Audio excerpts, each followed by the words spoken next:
Yeah, this is the Conversation Hour, and I'm your host, Dinkley. On today's session, we'll be getting to know one of our members, Mavsedi Franz Marakala. I hope I'm pronouncing the name right. Franz, you're welcome to the Conversation Hour. Franz? Yes.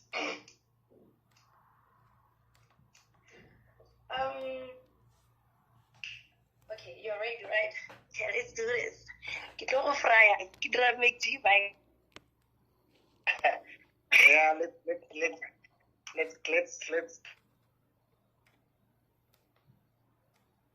So, Franz, with the research that I did on you, apparently you're a man of many talents. You play football. Wait, let's pause there. Which team do you support? Amongst all the teams that are playing this weekend, which teams do you support? Oh, I'm a Sundowns fan. Oh, great. Okay. Only Sundowns only in the EPL. Oh, the other one is still. Now in EPL, I just confirmed today that I'm a Man City fan today.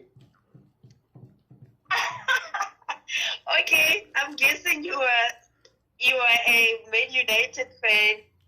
No. In EPL, I never had a team, so I just joined today. Oh, okay, that's good. Then you had a great weekend, so I can't be asking you how your weekend was. Yeah, it's been great. Yeah, that's great. Oh, and you're also a teacher, a motivational speaker.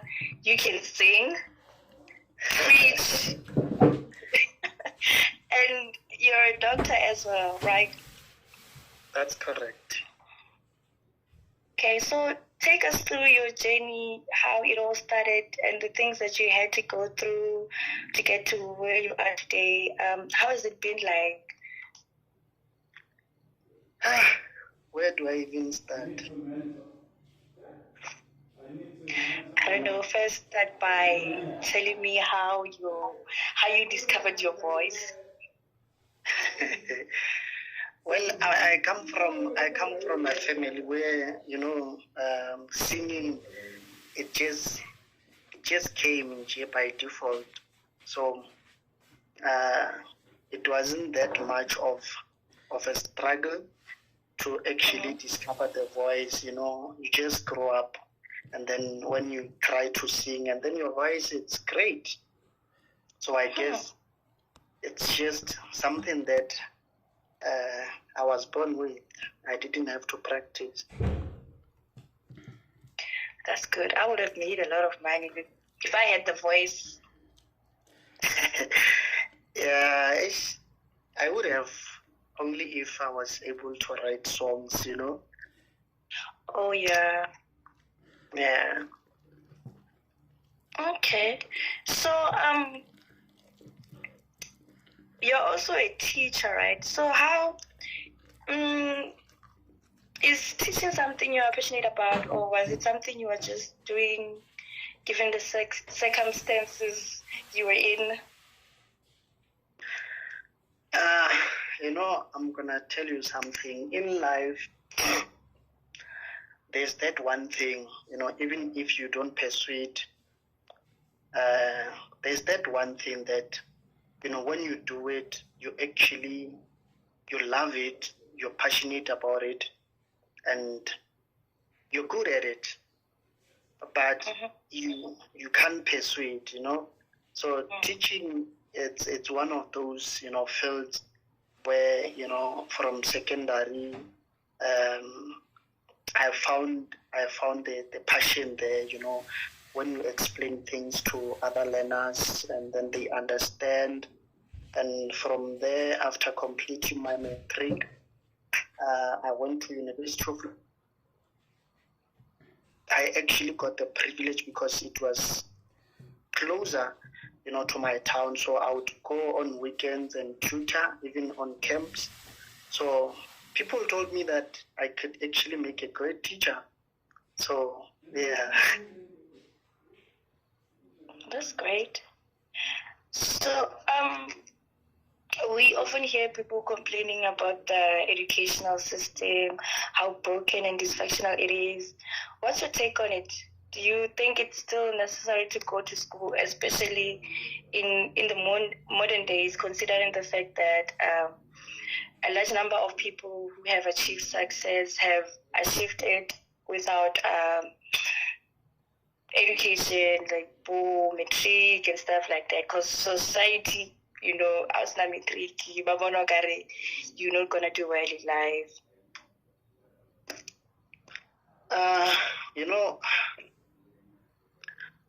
To me, it's not even about, what the society think, or the norms of the society about education. But I would say, it depends, with your background. You can name one, the richest person in the whole world, and then give example with it, with him. I mean, the guy is a dropout, so they say. But should you check the history of the guy, where he comes from, the family? He comes from a good family. So for me, education, to me, is still the key, because I mean, when you come from a background where, it might happen that should you find a great job, you'd be maybe, the first person, maybe from the fourth generation of your family would be working a decent job, So education is still the key in that manner for me, because, it takes us from somewhere to somewhere, it's a generational wealth creation for me. It's through education. I don't know about others, but for me, education is still the key. It's something of importance in our life, and I would also, I'm gonna advise my kids to go to school. Definitely, they're going to school, and then maybe my grandchildren, they'll relax and be like others, where they'll decide what to do, because they'll be having money, everything around them. But as for us, for me, I grew up from a background where, education is the key. Okay. So since you didn't go for education, what inspired you to go for medicine? Honestly, the opportunity just came. I always wanted to be a doctor, and I only applied for Medunta. That time it was Medunta, and I don't know if I say unfortunately, I was busy doing my BSc, so the response was like, complete your BSc and then we'll talk about medicine. So Cuba came, the opportunity presented itself, and then I took it. Oh, okay. So how was Cuba? How was the experience there? Well, for me, the experience, it was quite, it was quite well. I mean, there are things people went through, emotional breakdown, mental breakdown. But for me, I didn't have to go that thing, even if I went through it, but it wasn't that too much, because I got friends that side, I made friends, family, we lived together, and we actually never forgot our roots, our culture. So we would always make sure that we do things that would normally do when we are in South Africa, always. So that's why the experience, it was well, we were fine, and like you said, I also play soccer. So soccer, it was number one above everything. So I would always make sure that I have to play soccer, and then I'm happy. So that's why Cuba for me it was fine for me, unlike others. Okay, talking about mental breakdowns, what do you think we are going wrong as a country, South Africa, né? Given the large number of South African youths resorting to substance abuse, alcohol and drugs, and crime? Well, yeah. Well, it's a whole lot of things.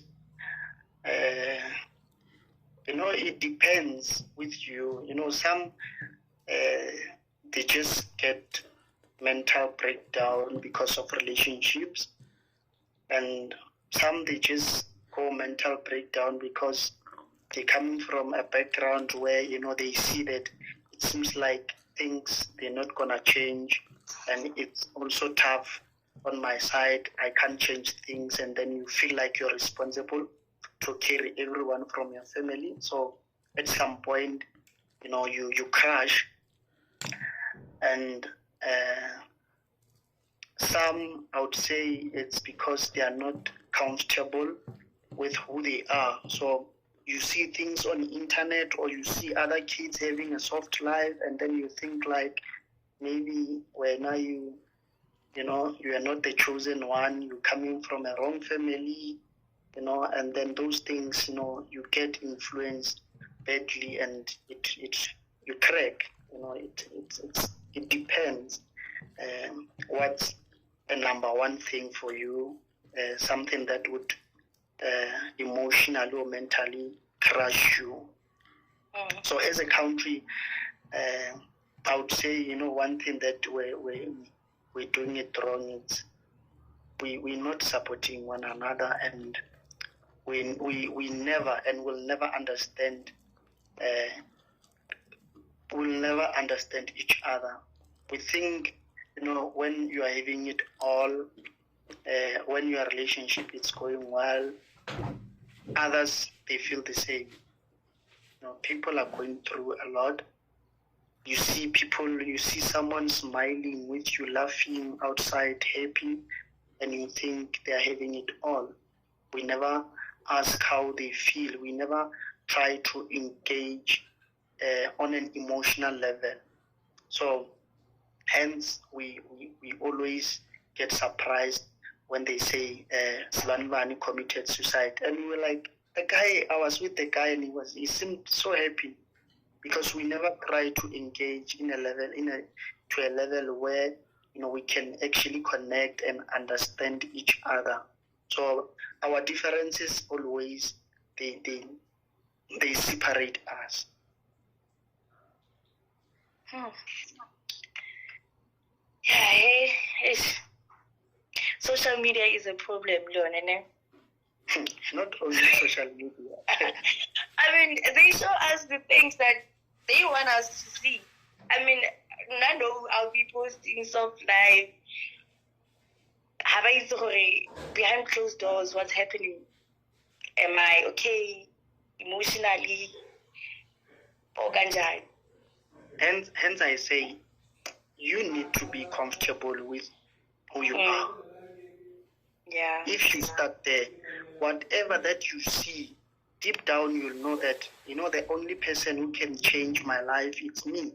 And I need to do something. It's either through education or something else. And of which I would say 70% of us as youth, we need education to change our backgrounds. Yeah, hey. So it's like that.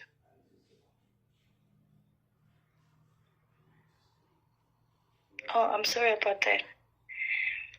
Okay, this is going to be the shortest, because we were supposed to have Pumelelo with you today, and apparently he's busy. He's on call, I think.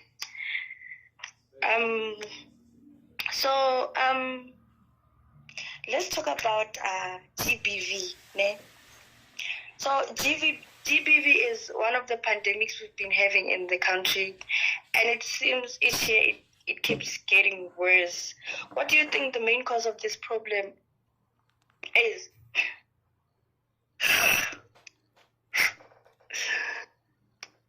You know, I'll tell you, it's also, it comes with the categories also, because,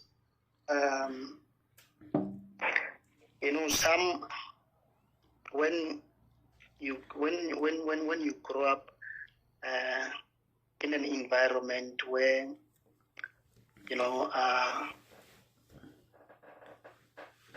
in an environment where you see your parents quarreling every day, fighting, and your father beating your mom, it becomes a norm to you. Yeah. So there's that category where now me as Masedi, I'm beating my girlfriend or wife. I'm abusing her. We're always fighting, because it's something that I actually experienced from a very young age. I saw my parents doing it, and in my mind I thought it was a normal thing for a husband, for a man to beat up women. You see? So there's that category, and there's category where, as a boy growing up, that thing you lack, self-esteem, self-confidence. There are those guys, you can see from primary, they lack that. And then growing up, they grew up thinking, or beating people, it's something that would make me superior. So as for men and women, when you have a partner, and now your partner challenges you to a certain level, you think that, I should beat her so that she will be afraid of me. So it's that thing of, the problem of lack of self-esteem and self-confidence. An entitlement. And yeah. Yeah, and then, others, many cases, others, it's because of substance abuse. So, when you are drunk, you are intoxicated, you can do anything. So most of the cases, they come from, that thing, the husband or the boyfriend was drunk, and then you beat the girlfriend, you end up killing her. So there's that category of substance abuse involved. And then, another category which is very touching, very, very, very touching, and it's so sad. I'll give you an example.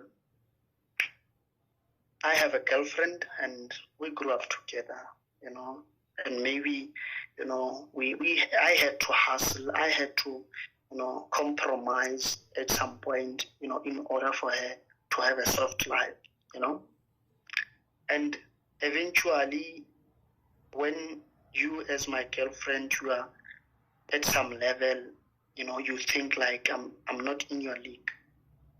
And then you dump me. That will provoke me to do other things, So there's that level also. So there are so many factors, involved in this thing of GBV. Yeah, and it also it only affect it's not only affecting men, even women are abusers. They do abuse these guys. Yeah, some they do. Yeah, but it looks like everybody's shifting the blame to the guys. When you talk about GBV, everybody's talking about the guys. No, I agree. We're looking at the numbers now. We're looking at the numbers. Out of 100, in one. Out of 100 men, only one is being abused. But out of 10 women, 9 are being abused. Maybe the numbers are imbalanced because the guys don't talk. No, I don't know. What I've realized with guys, they have, as guys, we always have, a room to walk away. We always have that. Because one, as a man, you can protect yourself from your woman beating you. You can protect yourself. So you have the opportunity, the privilege, to walk away. But as a woman, most men who are being beaten, who are being violated by men, are those men who actually rely on men financially, they're actually trapped in that situation to a point where even if I beat you, you can't walk away. Because at the end of the day, I'm the one providing. And I made you think that without me, there's no life for you. Yeah, those are the challenges of being a woman. Yeah, so what are the challenges of being a man? Well, the challenges of being a man,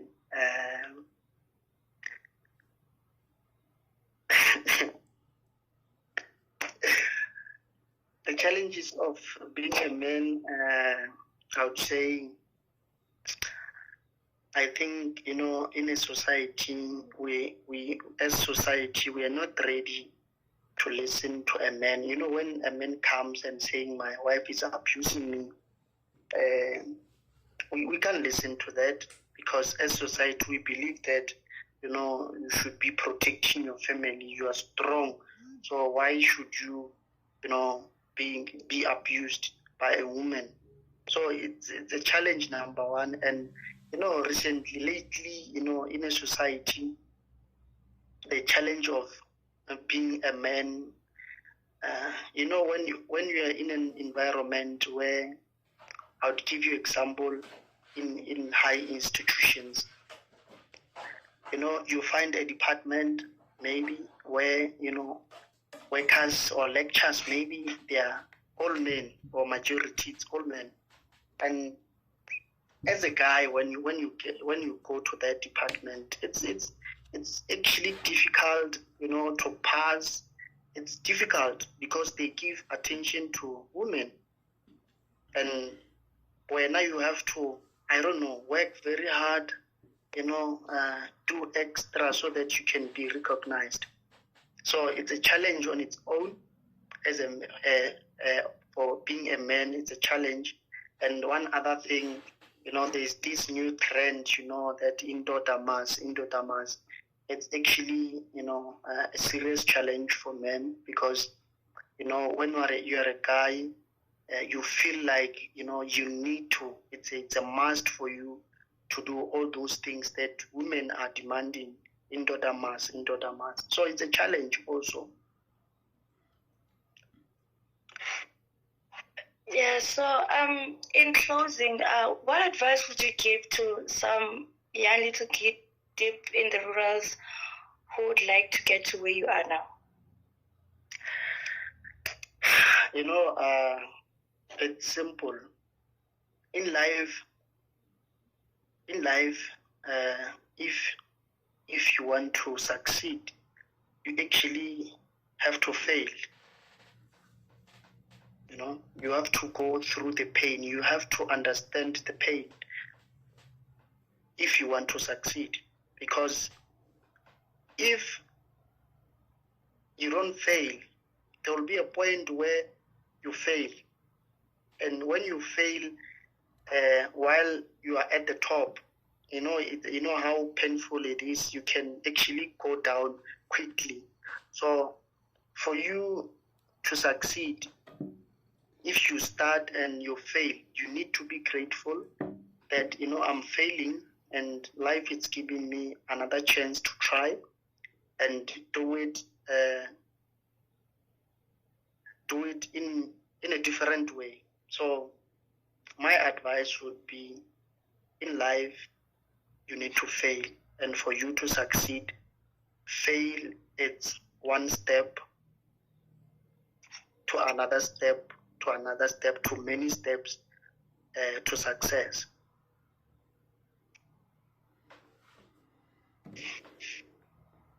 Okay, thank you, Franz. That was a beautiful 30 minutes. Unfortunately, today we're going to cut our conversation hour short because, like I said, we were supposed to have somebody else. We were supposed to be 2 of you guys, right? So, Pumelelo will be